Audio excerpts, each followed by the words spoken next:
A dívida é para muitos uma das maiores fontes de stress financeiro. Mas será que é sempre o inimigo que pintam? Nesta análise, vamos precisamente desconstruir essa ideia. Vamos ver que a dívida, na verdade, é como uma ferramenta. Pode ser usada para construir algo incrível ou para destruir. Preparem-se, porque talvez mudem a vossa forma de olhar para as finanças. Pagar juros sobre uma memória. Parem um segundo para pensar no peso desta frase. Ela capta na perfeição aquela dor da dívida de consumo, não é? O jantar, as férias. O prazer já passou há muito tempo, mas a conta, essa continua a chegar. Todos os meses. É um eco financeiro de algo que já acabou. Para a esmagadora maioria das pessoas, a palavra dívida até causa um arrepio. Traz consigo o peso da ansiedade, as contas do cartão de crédito que nunca mais acabam, a sensação de estarmos presos a correr numa roda de hamster. Parece mesmo o grande inimigo que nos rouba a paz e o sono. Mas a pergunta que temos de fazer é esta. Será que estamos a ser justos? Será que toda a dívida é igual? Ou será que estamos a meter tudo no mesmo saco sem pensar duas vezes? É exatamente isso que vamos explorar. A ideia central que quero partilhar é esta. A dívida não é, por natureza, boa ou má. Pensem nela não como um inimigo, mas sim como uma ferramenta. E como qualquer ferramenta poderosa, tem duas faces. Pode construir ou pode destruir. Tudo depende de quem a usa e como a usa.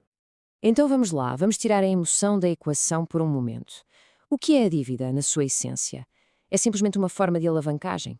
É usar o dinheiro de outra pessoa, normalmente um banco, para atingir um objetivo. Visto assim, de forma fria, é apenas um mecanismo financeiro, nada mais. Então, como é que separamos o trigo do joio? Como distinguimos um bom uso de um mau uso? Bem, existe uma pergunta-chave, uma espécie de filtro mental que se devia usar sempre antes de contrair uma dívida. Esta compra vai aumentar o meu património ou vai gerar rendimento no futuro? E a resposta a essa pergunta, basicamente, divide o mundo da dívida em dois universos. De um lado temos a dívida de consumo, que é usar o dinheiro de amanhã para pagar o estilo de vida de hoje. Do outro, a dívida de investimento, que é usar dinheiro para comprar ativos, coisas que podem crescer ou pôr mais dinheiro no bolso. Ok, vamos começar pelo lado mais sombrio e, infelizmente, o mais comum, a dívida má. E para entendermos bem, vamos usar uma analogia que acho que faz todo o sentido. Pensem nela como o fast food do mundo financeiro. A definição é dolorosamente simples. Dívida má é usar dinheiro que não é nosso para comprar coisas que ou perdem valor assim que saem da loja ou que simplesmente são consumidas e, puf, desaparecem. Na prática, é queimar dinheiro do futuro. E o inimigo público número 1 aqui é o uso descuidado do cartão de crédito.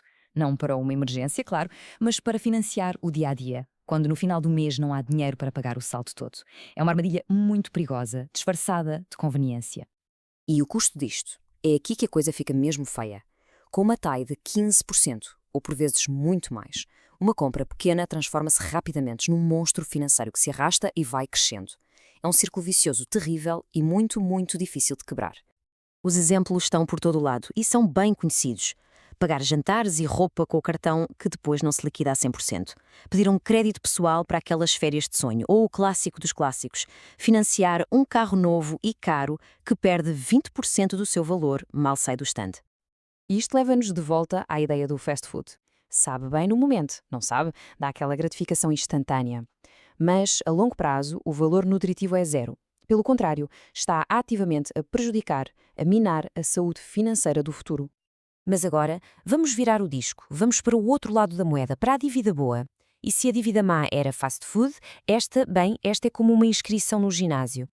Aqui, a lógica é completamente diferente. Consiste em usar dinheiro emprestado, idealmente com juros baixos, para adquirir ativos. Ou seja, coisas que tenham o potencial real de aumentar de valor ou de gerar uma nova fonte de rendimento. E olhem para este exemplo clássico que ilustra isto na perfeição: o crédito à habitação. Pagar uma renda é uma despesa 100%. O dinheiro vai e desaparece. Já a prestação da casa tem duas partes. Uma parte são juros, sim, isso é despesa, mas a outra parte está a abater o capital, está a construir património. A diferença é abismal. Mas há mais exemplos, claro.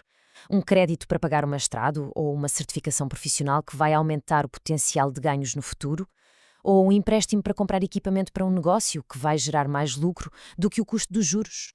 Isto é usar a alavancagem de forma inteligente. E aqui a analogia do ginásio encaixa que nem uma lusa. Custa esforço e dinheiro agora, não há uma recompensa imediata. mas é um investimento. Um investimento que está a construir força e capacidade para o futuro, seja através de mais conhecimento, mais património ou mais rendimento. Ok, depois de percebermos esta distinção fundamental entre a dívida fast food e a dívida ginásio, a pergunta é: e agora? Qual é o plano de ação? Como é que isto se traduz em passos concretos para o dia a dia? Bem, a missão é clara e tem uma ordem que é absolutamente crucial. Passo número 1. Atacar. Eliminar de forma agressiva toda a dívida má, começando sempre pela mais cara, a que tem os juros mais altos. Passo número 2. E só depois do primeiro estar controlado. Construir. Usar a dívida boa de forma estratégica e ponderada para criar património e rendimento. A ordem aqui não é negociável. E para terminar, fica uma pergunta para reflexão. Uma pergunta que cada um deve fazer a si mesmo, com total honestidade, ao olhar para a sua situação financeira. A dívida que existe neste momento está a construir ou a destruir o futuro? A resposta a essa pergunta pode, de facto, mudar tudo.